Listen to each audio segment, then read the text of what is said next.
Earlier today, I put out a tweet asking for people to share their spiciest predictions for the 2023 Formula One season. My editor has put together a compilation of some of these tweets and I'm going to react to them. So here we go. Hope you enjoy. Okay, so first up we have Alex Blackhole, and she's predicted Albon world champion. As an Albon fan, honestly, it's not looking likely. I think that's a very spicy prediction for sure. But I think she's kidding there because she's done the little tongue emoji. She predicts Mercedes are going to be back, and George will be the champion, but Hamilton will push him all the way. Okay, so yeah, Albon was a joke. Okay. Yeah, Mercedes are going to be back.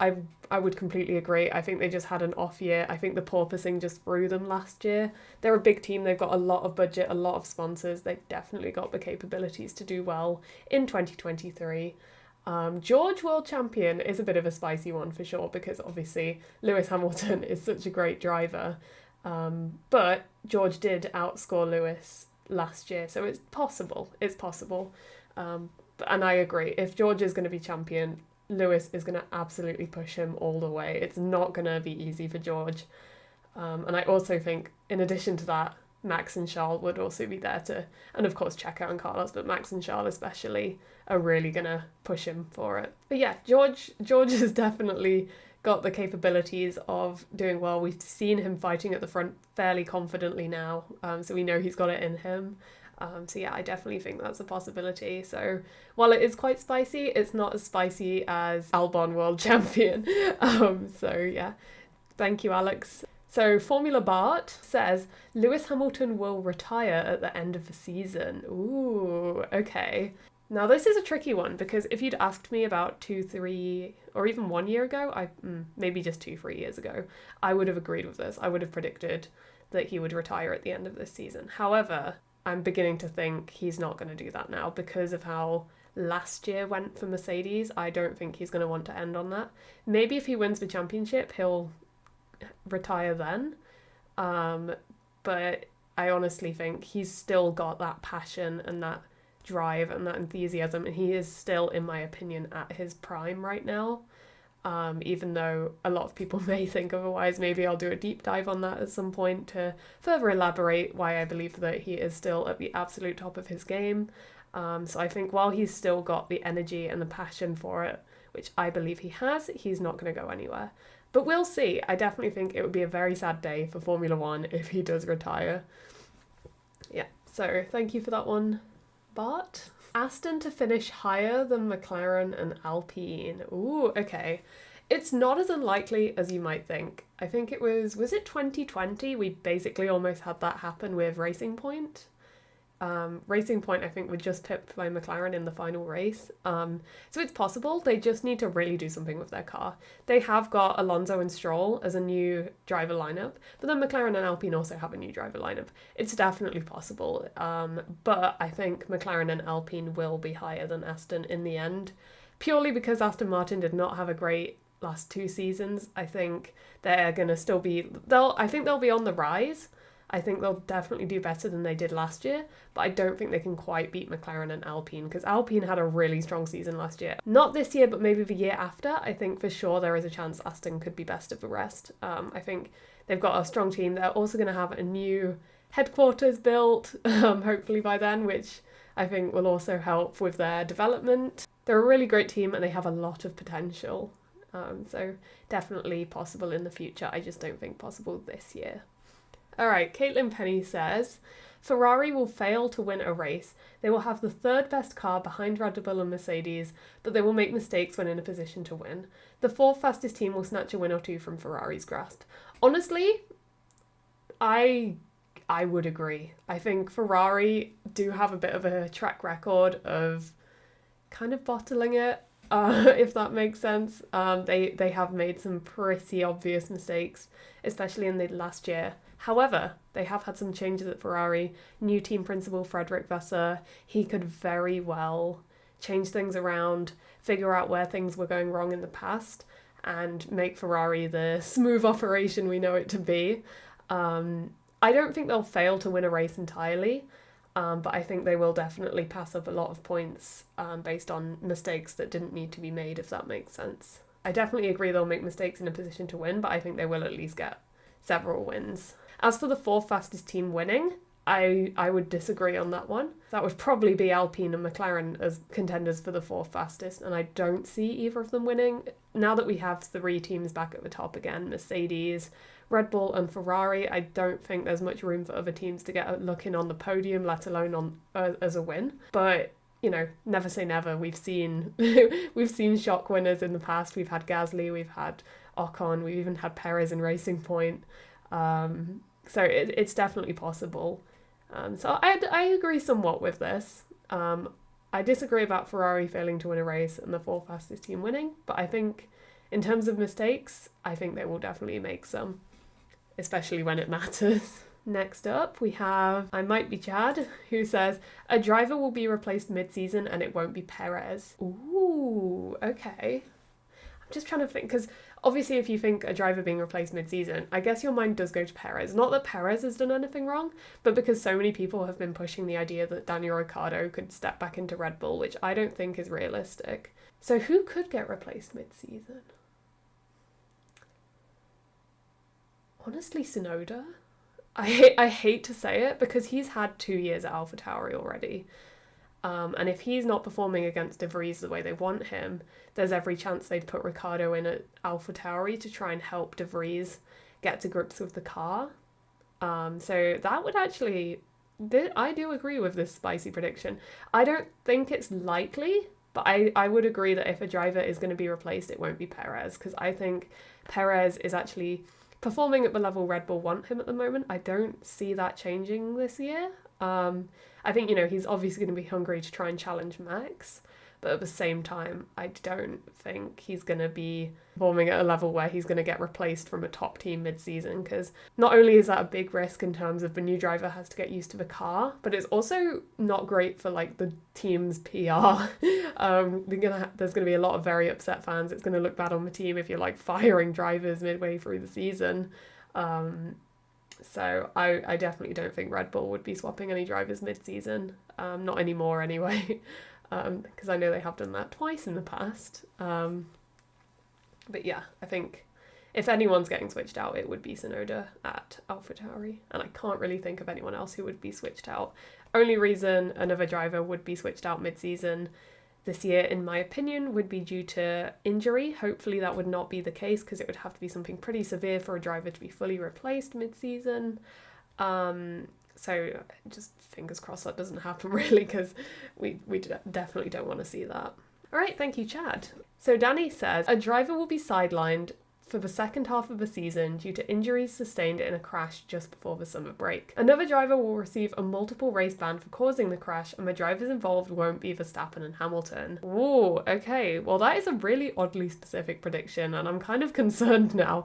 Have you seen something we haven't? Well, first things first, I hope that this doesn't happen, because no one wants to see a driver getting injured. And we also don't want to see drivers getting race bans, especially not for causing crashes that were dangerous. As for spiciness of this prediction, definitely a spicy one. I don't think this is very likely at all. I think, we've got the current grid. To reach F1, you have to be a really good driver, and we literally have 20 of the world's best racing drivers here right now. I don't think they're going to be driving in a manner that could cause this, especially with how safe the cars are built now. I don't think it's likely. But obviously there is always chance of injury, or potentially even worse in Formula One. We all know motorsport is dangerous. Thank you though, Danny, for that. Next up we have David, who says Alonso will be best of the rest. Yeah, likely. I was saying likely thinking he's still with Alpine, but he's not still with Alpine, he's with Aston Martin now. And I don't think Aston Martin are going to be best of the rest. I don't think they're going to have a car as competitive as Alpine and McLaren. So actually, I'm going to disagree with this one. It's a spicy one for sure. And I think if Alonso can be best of the rest, he is going to feel brilliant, because a lot of people have been thinking, was it a risk him going to Aston Martin, especially with Alpine having such a strong season last year? So if he was best of the rest, that would definitely cause some fireworks, I think. Especially at the Alpine camp, people thinking, oh my goodness, he's left us and he's done better. So yeah, I definitely think it's possible. Alonso is a very, very good driver. I mean, he's a 2-time world champion. He's got loads of experience. He's, I think, he is the most experienced driver on the grid now. He's got a really good track record in terms of driving. Like, you know, he's very consistent. He's very quick. He can adapt well to tricky situations, and he's very, very clever as a driver. So I think if anyone can do it, he can, out of the midfield. But definitely likely, but I think a lot of that depends on how good the Aston Martin car is this year. So yeah, good prediction, David. That was an interesting one, thank you. Next up we have F1 Insider says, Ferrari will make a shock start, winning the first races, then lose out again to Mercedes and to Red Bull, who are dominating the championship. Mercedes will end up second in the championship. Honestly, I think this is quite similar to what we saw last year, so I definitely think this is likely. Ferrari have done decently well in the first races of the season, especially last year. We saw them have a really strong start to the year. You know, we thought it was going to be a really down-to-the-wire championship fight between Red Bull and Ferrari, and then Red Bull kind of just ran away with it. But yes, I do think as the season goes on, this is quite likely that they would end up losing to Mercedes and Red Bull, and I do agree that I think Red Bull would probably dominate the championship. And I think Mercedes coming second in the championship, definitely realistic, I'd say. So these are some pretty solid predictions here from F1 Insider, so thank you. Perez will be replaced by Ricciardo mid-season due to bad performance, similar to Gasly in 2019. Okay, I kind of already talked through my feelings on this one, actually. No, I disagree. I don't think Perez is going to be replaced mid-season by Ricciardo. And I don't think... The thing with Gasly was he was new to the team, and it was kind of like, is he going to perform? And he wasn't performing at all. We've seen Perez perform for 2 years now. We've seen what he can do with Red Bull, and that he can be a very, very solid teammate to Max as well as a solid driver on his own. So I definitely think he would not be going anywhere. Especially because Ricciardo at the moment is a bit of a wild card. He had a pretty shocking 2 seasons with McLaren, so I think it's not like he's come off the back of a fantastic season and every team wants to have him. He's in a bit of a situation right now where it's like, is he going to adapt well to the Red Bull if he were to replace Perez? And I think it's just too much of a risk to switch Ricciardo and Perez mid-season. So yeah, as I said earlier, I think if Ricciardo's going anywhere mid-season, it's going to be AlphaTauri to replace Tsunoda. Thank you, Jack. Next up, we have... What? We have Jules44 says, Carlos Sainz will finish ahead of Leclerc at the end of the season. Definitely possible. We saw it happen in 2021. We saw this happen already. It's definitely possible, and I think Carlos is a pretty solid driver. He's very consistent in terms of points. Last year he did have a lot of bad luck. He got crashed into by a lot of drivers, a few engine failures when he was running in good positions, and of course a few mistakes on his own as well, but that happens to every driver. So yeah, Sainz is definitely a strong driver, and I think there is a chance he could finish ahead of Leclerc. I don't think it's likely, because I do know that Leclerc is a very solid driver as well, and especially after last year, he's going to be more hungry for a championship, and now he's had more experience being in a championship fight. Even though it didn't last very long with Max, he has had that experience now, and I think he'll definitely come back stronger in 2023. So I definitely think Ferrari is going to be a team to watch. I think both their drivers are going to be on really good form in 2023. Pretty solid guess, but I would say it's probably more likely Leclerc would beat him, but not impossible. And I think there is a good chance Sainz could do his best to finish ahead of Leclerc. I think it might be close in the end, so we'll see. Red Bull Racing SA says, the Williams fight between Albon and Sargent will actually be pretty close, with both scoring points throughout the season. You know what? I would agree. I'm an Albon fan. He's my favourite driver on the grid, but I do agree with this. I think Alex Albon will probably have quite an unlucky season. I don't know why. I just feel like he is due some bad luck. I mean, he's had bad luck already, what with the appendix situation and the Silverstone he got crashed into there as well, both ending up in hospital. Oh, it was not Alex's year last year, but he still did really well. Yeah, I do think he's due some actual race bad luck, and I also think it might be a similar situation to George Russell and Robert Kubica in 2019, in which Russell was outperforming Kubica a lot in qualifying and the race. I think he completely swept him in qualifying. And then the race, I think Kubica only managed to outperform George 3 times. And one of those times was the point scoring one. So it ended up being a 1 point to Kubica, 0 points to Russell at the end of the 2019 season at Williams. I do believe we could see something similar to this. I think Williams are going to develop a really bad car. Unfortunately, I do love Williams and I hate saying this. But yeah, I think the two of them are going to be stuck pretty much at the back, similar to Haas in 2021. I think they'll be stuck at the back. There's not going to be a lot to do, so they're only really going to be able to fight each other. And I suspect Alex Albon will be the one given the more experimental car upgrades and setups, which obviously is going to affect his performance. So I do think it's likely that Sargent then, having a more consistent car, would find it easier to keep up with Albon, and there could be a little bit of a fight between those two in terms of fighting for 19th or something. It's definitely going to be a fun one to watch. As an Albon fan, obviously I'm rooting for my boy Alex to do as well as he can, but you know, it is what it is.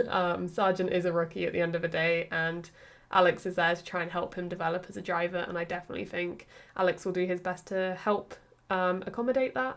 He strikes me as someone who's very helpful to teammates. We've already seen him coaching Yuki Tsunoda in the past. So yeah, definitely likely that there'll be an interesting fight between Williams. I do like that prediction. Thank you for that one. Sean says 2023 will be Charles' last season with Ferrari.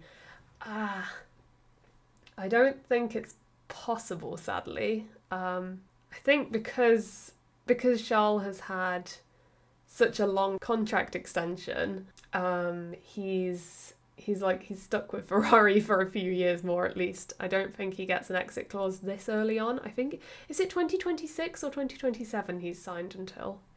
I don't remember. Hey everyone, editor here, and it's valid until 2024. But he's signed for quite a while with Ferrari, and I think Charles, I saw somewhere a quote about him that like he bleeds red. I know everyone bleeds red, but like he bleeds Ferrari, you know? Like he is Ferrari at the moment. He's their star. They love him. He feels so connected with the team, I think. And while they sometimes frustrate him and mess up his strategy, at the same time, I think Charles is someone who really, he's such a Ferrari driver through and through to the core. Another bad season, I don't think he'd give up yet. I think 2024, he might, if it's another shambolic season for him, he might start trying to find an out. But I definitely think 2023 onwards, he'll definitely be back for 2024 with Ferrari, basically. But yeah, it's a good prediction to think about. What would cause Charles to try and get out of there with Ferrari? And in my opinion, it's going to take a lot to pull him away from Ferrari, because it's been his dream since forever, really. We've seen him talk about it. You know, he's always wanted to drive for Ferrari. He finds it such an honour and a privilege. He really has a lot of respect for the team and its history. I don't think he's going to want to give that up, especially if there's nowhere better for him to go. Yeah, thank you for that one, Sean. Ooh, okay. So Terry from F1 Coffee Corner says, Oscar Piastri will outscore Lando. Ooh, okay, that's a really tricky one. I don't believe it's the case. We have seen Lando very recently massively outscore Daniel Ricciardo, unfortunately for Daniel. But yeah, I don't think there's going to be much chance for Piastri to outscore Lando. Similarly to how Red Bull is very like Max focused, I feel like McLaren at the moment is very Lando focused. He's their star driver. He's signed with McLaren for a long time now. He's clearly really committing to the development and the success of McLaren. So I think it makes sense for McLaren to put a lot back into Lando, especially with Piastri being the young rookie driver who's still learning. I don't think it's likely for Piastri to outscore him at all. But it's definitely a spicy prediction, and if that happens, kudos to you for predicting it. Out of all the teammate battles, I'd say Lando beating Piastri is one of the most likely of them all. Vryugu says Nick de Vries will get a podium. Oh, I would love that to happen. Oh, I don't think it's likely, unfortunately. As you can see, I'm repping AllVryugu today. I would love to see de Vries get a podium. I've met de Vries. He's such a nice guy, and you know, I wish him all the success in the world. But I don't think any of the AlphaTauri drivers are going to get a podium. I just don't think the AlphaTauri is going to have the pace in it for that. especially not De Vries. I think if anyone's getting a podium, Tsunoda might sneak a third place. De Vries, I just don't think he's going to be able to pull it off this year at least. Much as I would absolutely love to see that happen. Unfortunately, yeah, that is a very spicy prediction. So there we go, that is everything. Thank you to everyone who submitted a spicy take for me. It was so fun to read them all and react to them and try and weigh up how likely I thought they were. Definitely some really bold predictions in here. And honestly, if any of you are right, awesome work, and you can absolutely show me this video again after the season and laugh at me and say, haha, you thought I was wrong but I was right, and I apologize if that was the case. But yeah, there we go. I gotta stop saying there we go. Yeah, thank you for watching. If you like this video, be sure to subscribe, and I'll see you next time.